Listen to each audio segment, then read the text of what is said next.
Hello students, welcome back to the channel. आज हम start करने वाले हैं क्लास 11 फिजिक्स का बहुत इंपॉर्टेंट चैप्टर थर्मोडायनेमिक्स। ये चैप्टर सिर्फ बोर्ड के एग्जाम के लिए नहीं बल्कि क्लास 12 नीट और जेईई के लिए भी फाउंडेशन बनता है। इस वीडियो में हम बेसिक कॉन्सेप्ट्स को बिल्कुल सिंपल लैंग्वेज में समझेंगे। तो स्टार्ट करते हैं चैप्टर का इंट्रोडक्शन। थर्मोडायनेमिक्स। सो थर्मोडायनेमिक्स क्या है? Thermodynamics is a branch of physics that deals with the heat, work and energy. It explains how heat is converted into work and what is converted into heat. तो देखिए, सबसे पहले समझते हैं thermodynamics क्या होता है, फिर देखेंगे थर्मोडायनेमिक्स फिजिक्स की। हम यहाँ देखेंगे कि थर्मोडायनेमिक फिजिक्स की वो ब्रांच है जो हीट, वर्क और एनर्जी के बीच में रिलेशन को स्टडी करता है। सिंपल शब्दों में कहें, हीट से वर्क कैसे होता है और वर्क से हीट कैसे बनती है, ये सब थर्मोडायनेमिक्स बताता है। जैसे कार का इंजन पेट्रोल जलाता है, हीट बनाता है और कार चलती है। ये थर्मोडायनेमिक्स का एक रियल लाइफ एग्जांपल है। थर्मोडायनेमिक्स में हम स्टडी करते हैं डिफरेंट एनर्जी फॉर्म्स के बारे में, जैसे mechanical energy, thermal energy, electrical energy and chemical energy, और इन सब का एक दूसरे के अंदर ट्रांसफॉर्मेशन। थर्मोडायनेमिक्स को स्टडी करते समय हम मैक्रोस्कोपिक अप्रोच इस्तेमाल करते हैं। मैक्रोस्कोपिक अप्रोच क्या है? थर्मोडायनेमिक्स में एक इंपॉर्टेंट बात याद रखनी है, हम मॉलिक्यूल को डिटेल में नहीं जाते, मतलब मॉलिक्यूल को डिटेल में नहीं समझते। हमें यहाँ ये नहीं देखना है कि एक एक मॉलिक्यूल क्या कर रहे हैं, सिर्फ हमें मैक्रोस्कोपिक क्वांटिटीज को देखना है, जैसे कि प्रेशर, वॉल्यूम, टेम्परेचर। इसलिए थर्मोडायनेमिक्स को मैक्रोस्कोपिक साइंस भी कहा जाता है। मैक्रो शब्द का मतलब होता है बड़ा। इस चैप्टर को पढ़ने से पहले हमें थर्मोडायनेमिक्स से रिलेटेड कुछ चीज़ों को जानना बहुत ज़्यादा जरूरी है, जैसे ही उनमें से एक है थर्मोडायनेमिक सिस्टम। तो थर्मोडायनेमिक सिस्टम क्या है? Thermodynamic system is an assembly of large number of particles whose state is defined. तो जिस चीज़ को हम स्टडी कर रहे हैं उसे बोलते हैं सिस्टम। एग्जाम्पल के लिए, जैसे मान लो कोई कंटेनर है जो गैस से भरा हुआ है, सिलेंडर जिसके अंदर गैस है। जब सिस्टम की स्टेट हम प्रेशर, वॉल्यूम और टेम्परेचर से बता सकें। सिस्टम वो होता है जो लार्ज पार्टिकल के ग्रुप से बना होता है, जिसको हम क्या करते हैं, मैक्रोस्कोपिक क्वांटिटीज के थ्रू डिफाइन करते हैं। मैक्रोस्कोपिक क्वांटिटीज के थ्रू हम क्या करते हैं, इसका स्टेट को बताते हैं, जैसे प्रेशर, वॉल्यूम और टेम्परेचर। थर्मोडायनेमिक सिस्टम वो सिस्टम होता है जिसमें लार्ज नंबर ऑफ पार्टिकल्स होते हैं, और ये लार्ज नंबर ऑफ पार्टिकल्स को हम थर्मोडायनेमिक सिस्टम के स्टेट को हम प्रेशर, वॉल्यूम और टेम्परेचर के थ्रू डिफाइन करते हैं, शो करते हैं। अगला टॉपिक है सराउंडिंग। तो हर वो चीज़ जो हमारे आसपास है उसे हम क्या बोलते हैं, सराउंडिंग बोलते हैं। सिस्टम के अलावा जो कुछ भी है उसे सराउंडिंग बोलते हैं। एग्जाम्पल, सिलेंडर के अंदर गैस है, ये कहलाएगा सिस्टम। और पिस्टन के बाहर का जो भी हवा है, पिस्टन के बाहर जो भी आसपास का इलाका है, उसे हम क्या बोलते हैं, सराउंडिंग बोलते हैं। जैसे ये डायग्राम देखिए, ये तो कंटेनर के अंदर भरा हुआ गैस क्या है, सिस्टम, और इसके चारों तरफ का एरिया क्या है, सराउंडिंग। अब इस सिस्टम के कंडीशंस को बताने के लिए कुछ क्वांटिटीज का हम इस्तेमाल करते हैं। इन्हीं क्वांटिटीज को हम बोलते हैं थर्मोडायनेमिक वेरिएबल। आगे चल के पढ़ते हैं थर्मोडायनेमिक वेरिएबल। तो देखिए, ये है थर्मोडायनेमिक वेरिएबल। समझते हैं कि थर्मोडायनेमिक वेरिएबल होता क्या है। किसी सिस्टम के कंडीशन को या स्टेट को बताने के लिए जिन क्वांटिटीज का हम इस्तेमाल करते हैं उन्हें ही हम थर्मोडायनेमिक वेरिएबल्स बोलते हैं, जैसे कि प्रेशर, वॉल्यूम और टेम्परेचर। तो प्रेशर, वॉल्यूम और टेम्परेचर, इन तीनों वेरिएबल से सिस्टम की स्टेट कंप्लीटली डिफाइन हो जाती है। नेक्स्ट है इक्वेशन ऑफ स्टेट। जब प्रेशर, वॉल्यूम और टेम्परेचर के बीच में रिलेशन लिखा जाता है तो उसे ही इक्वेशन ऑफ स्टेट कहा जाता है। आई रिपीट, प्रेशर, वॉल्यूम और टेम्परेचर के बीच में जो भी रिलेशन बनते हैं उन्हीं हम क्या बोलते हैं, उन्हीं रिलेशन को हम इक्वेशन ऑफ स्टेट बोलते हैं। जैसे ideal gas equation, P V equal to N R T, या फिर रियल गैस इक्वेशन होता है, real gas equation, this is real gas, ये है रियल गैस इक्वेशन। इसी को वंडर वॉल इक्वेशन भी बोलते हैं। वंडर वॉल इक्वेशन कुछ इस प्रकार है, P plus A upon V square bracket V minus B equal to R T. Exam में इसको डायरेक्टली क्वेश्चन में पूछा जाता है। तो थर्मोडायनेमिक प्रोसेस क्या होता है? थर्मोडायनेमिक प्रोसेस वो प्रोसेस होता है जिसमें वेरिएबल टाइम के साथ क्या होते हैं, चेंज होते हैं। इन्हीं को हम थर्मोडायनेमिक प्रोसेस बोलते हैं। थर्मोडायनेमिक प्रोसेस बहुत सारे टाइप के होते हैं, एक एक करके हम क्या करेंगे, सारे डिफरेंट टाइप के थर्मोडायनेमिक प्रोसेस को समझेंगे।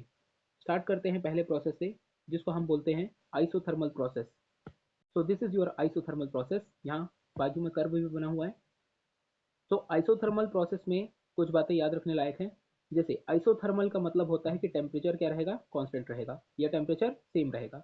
इस प्रोसेस में टेम्परेचर सेम रहता है, हीट एक्सचेंज होता है, और यहाँ पीवी डायग्राम बना हुआ है। पीवी डायग्राम में ये स्मूथ कर्व आपको देखने को मिलेंगे, these are the smooth curve. अभी हम डिटेल में नहीं जाएंगे, केवल हम ऊपर ऊपर से इन सारे टॉपिक्स को समझेंगे, शॉर्ट में समझेंगे। आइसोथर्मल प्रोसेस में टेम्परेचर कांस्टेंट था, हीट का एक्सचेंज अलाउ था, प्रोसेस क्या है, स्लोली होगा, टेम्प जो कर्व बनेगा वो स्मूथ कर्व अपने को मिलेगा। बात करते हैं नेक्स्ट प्रोसेस की, एडियाबैटिक। यहाँ स्पेलिंग थोड़ी गलत हो गई है, एडियाबैटिक है। सो एडियाबैटिक प्रोसेस में हीट का एक्सचेंज बिल्कुल नहीं होता, टेम्परेचर चेंज होता है। इस प्रोसेस का एग्जांपल है रैपिड कंप्रेशन या रैपिड एक्सपेंशन। जब गैस या फिर किसी भी सब्सटेंस में बहुत तेजी से क्या होता है, कंप्रेशन या एक्सपेंशन होता है, ठीक है, या बहुत तेजी से टेम्परेचर क्या होगा, कम ज़्यादा होगा, इसी को बोलते हैं एडियाबैटिक प्रोसेस। इसमें हीट एक्सचेंज बिल्कुल नहीं होगा। पीवी डायग्राम देखिए, पीवी डायग्राम में कर्व आइसोथर्मल से ज़्यादा स्टीप है। देखिए ज़्यादा स्टीपनेस आपको देखने को मिल रहा है, पीवी डायग्राम स्मूथ कर्व था, यहाँ पर आपको ज़्यादा गहरा ढलान ऐसे देखने को मिल रहा होगा, स्टीप आपको देखने को मिल रहा है। तो एडियाबैटिक की खासियत है स्टीप कर्व। अगला प्रोसेस है आइसोकोरिक प्रोसेस। आइसोकोरिक का मतलब होता है कांस्टेंट वॉल्यूम। इस प्रोसेस में वॉल्यूम सेम रहता है, प्रेशर और टेम्परेचर चेंज होते हैं। पीवी डायग्राम में ये वर्टिकल लाइन मिलता है, यहाँ पर है नहीं इसका स्लाइड में, बट याद रखिएगा आइसोकोरिक प्रोसेस का मतलब होता है जहाँ पर वॉल्यूम कांस्टेंट होगा, प्रोसेस में वॉल्यूम सेम रहेगा, प्रेशर और टेम्परेचर चेंज होता है, पीवी डायग्राम में वर्टिकल लाइन आती है। नेक्स्ट है isobaric process. This is isobaric process. Isobar का मतलब होता है प्रेशर कांस्टेंट। देखिए प्रेशर को किस में नापते हैं, बार, तो याद रखिएगा बारिक, इससे याद रखिएगा कि प्रेशर क्या रहेगा, कांस्टेंट रहेगा।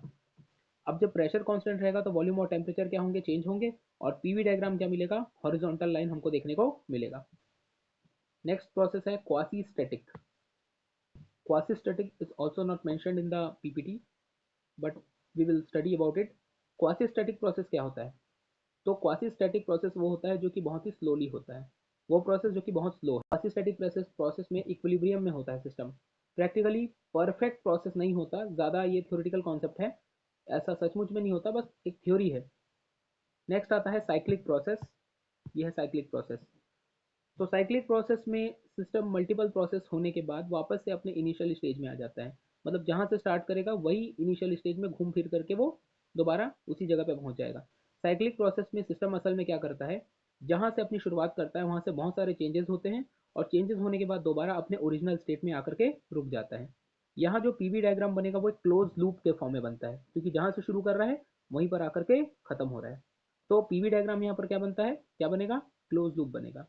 नेक्स्ट बात करते हैं थर्मल इक्विलिब्रियम के बारे में, जानेंगे कि कोई सिस्टम जो है थर्मल इक्विलिब्रियम में कब होता है। ओके, सो थर्मल इक्विलिब्रियम के बारे में बात करेंगे। तो थर्मल इक्विलिब्रियम है क्या, जब दो बॉडीज डिफरेंट टेम्परेचर के होते हैं और दोनों को कांटेक्ट में लाया जाता है, तब दोनों के बीच में क्या होता है, हीट का एक्सचेंज होता है।